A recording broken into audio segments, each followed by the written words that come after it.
ফেরেশতা যাও যাও যাও এই ব্যক্তিকে নিয়ে জাহান্নামে ফেলে দাও। তো এই ব্যক্তিকে জাহান্নামে ফেলে দেবে। তারপর আবার এক সম্প্রদায়ের মানুষ তাদেরকে আল্লাহর কাছে হাজির করা হবে, তাদেরকে আল্লাহ রাব্বুল আলামিনের কাছে হাজির করা হবে। তো সেই সম্প্রদায় মানুষেরা যখনই এই দুটো সম্প্রদায় যারা কিনা আলেম হাফেজ জ্ঞানী গুণী মানুষদের এই অবস্থা হচ্ছে, তারপর যারা দানশীল সেই ব্যক্তিদেরকেও সর্বপ্রথম আল্লাহ রাব্বুল আলামিন জাহান্নামে দিচ্ছেন।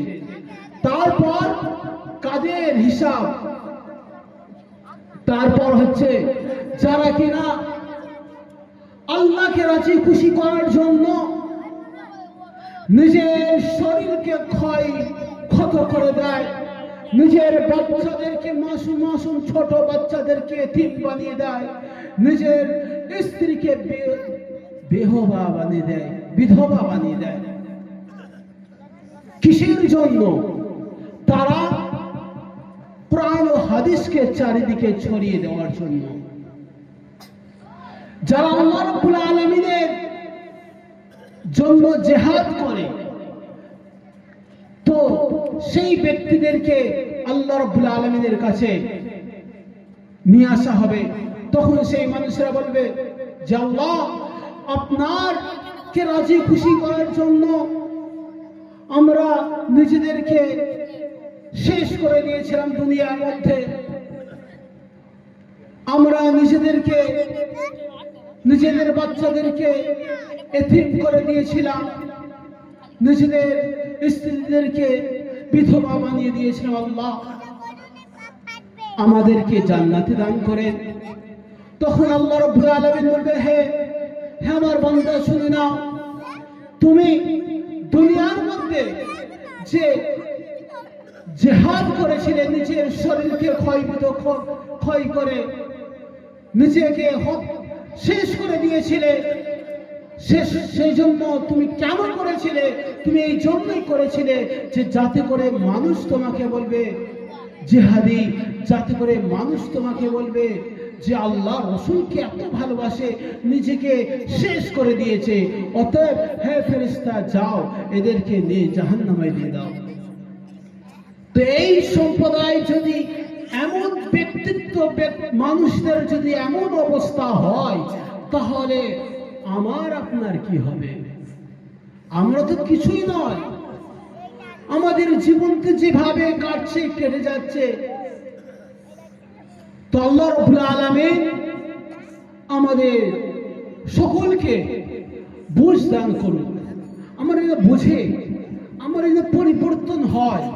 আমাদের সময় আমরা সব শিখছি, টাকা পয়সা ইনকাম করার জন্য শিখতে হয়, কাজ শিখতে হয়, ট্রেনিং নিতে হয়, কিন্তু কোরআন ও হাদিসও তো ট্রেনিংয়ের বিষয় আছে।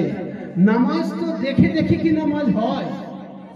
এটা কি খাবার জিনিস যে দেখে দেখে গালে ঢুকিয়ে দেবো আর ঘিটিয়ে নেব হয়ে যাবে? নামাজও শিখতে হয়। কোন ব্যক্তি ইসলাম গ্রহণ করলে, মুসলমান হলে, রসুল তাকে অজু করার শিখাতেন, সাহাবারা শিখাতেন, নামাজ কিভাবে পড়তে হয় সেটাও শিখাতেন। কিন্তু কোরআন ও হাদিস আমাদের কাছে মূল্যহীন হয়ে গিয়েছে। কোরআন ও হাদিসের জ্ঞান এতটা মূল্যহীন, অথচ এর মর্যাদা আল্লাহর কাছে সবচেয়ে দামি। সেজন্য তো আল্লাহ নবী বলেছে আলিফ পড়লে 10টা নাকি, কিন্তু ABCD পড়লে কি 10টা নাকি? যে ABCDর বিষয় বলেছে ওটার কথা বলছে রসুল বলছে। আর রসুলের কাছে সর্বপ্রথম যে ওহীটা এসেছিল সেটা শিখার বিষয় এসেছিল। ফেরেশতা এসে রসুলকে পাঁচড়া হয়ে চাপ দিয়ে ধরে বলে আপনি পড়েন, রসুল বলছে আমি পড়তে জানি না, আবার বলে আপনি পড়েন, বলে আমি পড়তে জানি না, আবার জোরে পাঁচড়ে ধরে চাপ দিয়ে বলছে আপনি আল্লাহর নাম নিয়ে পড়েন। তখন আল্লাহ নবী আল্লাহর নাম নিয়ে পড়ছেন ইকরা বিসমি রাব্বিকাল্লাযী খলাক, সেই স্রষ্টা, সেই মাবুদ, সেই আল্লাহ রাব্বুল আলামিনের নাম নিয়ে পড়া আরম্ভ করছি, যিনি কিনা আমাকে সৃষ্টি করেছেন, পুরো দুনিয়া সৃষ্টি করেছেন, পুরো জগৎকে যা কিছু আছে সমস্ত জিনিসের মালিক সেই রব্বুল আলামিন। যখনই রব্বুল আলামিনের নাম এসেছে তখনই নবী পড়েছে, নবী পরে উম্মতকে শিক্ষা দিচ্ছে, হে আমার উম্মত, তোমরা যারা আমার পরে আসবে তোমরাও দ্বীনের জ্ঞান কোরআন শিখবে, হাদিস শিখবে। সেজন্য তো রাসূল প্রত্যেকটা উম্মতের জন্য বলে দিলেন আলিফ পড়লে 10টা নেকি, এক একটা অক্ষর পড়লে 10টা করে নেকি পাবে। তাহলে এই নেকি যদি এত নেকির ব্যাপার হয়, এত ফ্যাসিলিটি, তারপরও কেন আমাদের বাড়ির বাচ্চারা কেন এখনো কোরআন ও হাদিস থেকে দূরে? কেন আমাদের নওজোয়ান তরুণ ভাইরা কোরআন হাদিস থেকে দূরে? তাদেরকে কে গাইড করবে? তাদেরকে কে রাস্তা দেখাবে? তাদেরকে কে পরিবর্তন করার কথা বলবে? যে রাসূল তো সর্বপ্রথম শিক্ষার কথা বললেন, তারপরে শিক্ষার মর্যাদাও বলে দিলেন, আলিফ লাম মিম 3টে অক্ষরে 10টা নেকি নয়, 3টে অক্ষরে 30টা নেকি, এক একটা অক্ষরে 10টা করে নেকি। তারপরও আমাদের কাছে হাদিস কোরআনের জ্ঞান মূল্যহীন হয়ে গিয়েছে। কারণ কি? আল্লাহ রাব্বুল আলামিন তিনি বলছেন যে নেকিটা আমরা কি দেখতে পাই? যে নেকি দেখতে পাই কি? নেকি দেখা যায় না।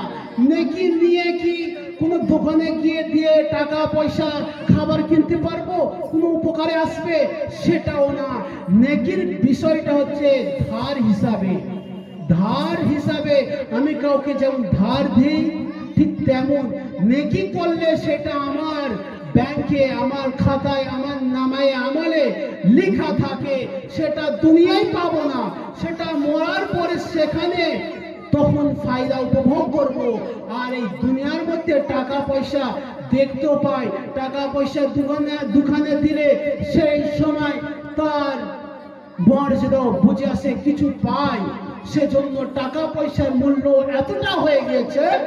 আর কোরআন হাদিস নেকির জিনিসটা তো আমাদের কাছে একদম মানে কোনো মূল্য নেই, কোনো মূল্য নেই। সেজন্য আমাদের চারিদিকে একই অবস্থা, আমরা এখনো পরিবর্তন হচ্ছি না। সেজন্য আল্লাহ রাব্বুল আলামিন সূরা শামসের 9 নম্বর আয়াতে বললেন যে তারাই সফলতা যারা নিজেদেরকে পরিবর্তন করে দিলেন। ওয়াকাদ খাবা মান দাসাহা, আর যে নিজেকে পরিবর্তন করলেন না, নিজেকে সংশোধন করলেন না, সেই ব্যক্তি হলো নাকাম, সে সফলতা অর্জন করলো না, সে দুর্ভাগ্য, তার কপালটা খারাপ, সে বোকা, যে নিজেকে চেঞ্জ করতে পারলো না। কাযযাবা সামুদ বিতাগওয়াহা, যে সামুদ এমন একটি জাতি ছিল তারাও আল্লাহর রাসূলকে অমান্য করেছিল। তো আল্লাহ রাব্বুল আলামিন আমাদের সকলকে শোনার থেকে যা কিছু শুনেছি আমাদের সকলকে বেশি বেশি করে আমল করার তৌফিক দান করেন। আমি এখানে আমার বক্তব্যটা অনেকটা টাইম নিয়ে নিয়েছি। আল্লাহ রাব্বুল আলামিন যদিও ভুল টুটি হয়ে থাকে আপনারাও মাফ করবেন এবং আল্লাহর কাছেও আশাবাদী আল্লাহ মাফ করে দেবেন। একথা বলে আমি আমার বক্তব্য এখানে ইতি করছি। ওয়া আখিরু দাওয়ানা আলহামদুলিল্লাহি রাব্বিল আলামিন।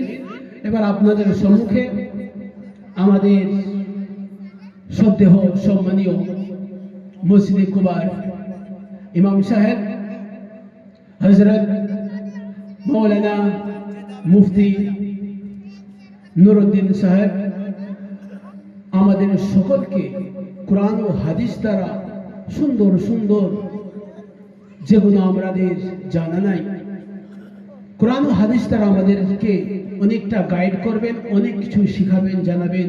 আমরা আমল করার নিয়ত, এবার আমরা নিয়তটা পাল্টে নিই যে আমরা যেন হুজুরের কথা শুনে যেন একটু চেঞ্জ করতে পারি। আমলের উপরে ফয়সালা। আমাদের যদি আমল হয় যে শুধু শুনবো আর কান্দে বার করবো, তাহলে কোনো ফায়দা নেই। তো আমরা নিয়ত করে নিই, মনে বিশ্বাস বেঁধে নিই যে হুজুর যা বলবে আমরা ইনশাআল্লাহ শুনবো এবং আমাদের বাড়িতে গিয়ে তাদেরকেও শোনাবো। যাতে করে সবাই সবার মাধ্যমে এই শিক্ষাটা যেন চারিদিকে ছড়িয়ে যায়। হুজুর আসেন এবং আপনি আমাদের সকলকে মূল্যবান বক্তব্য পেশ করেন।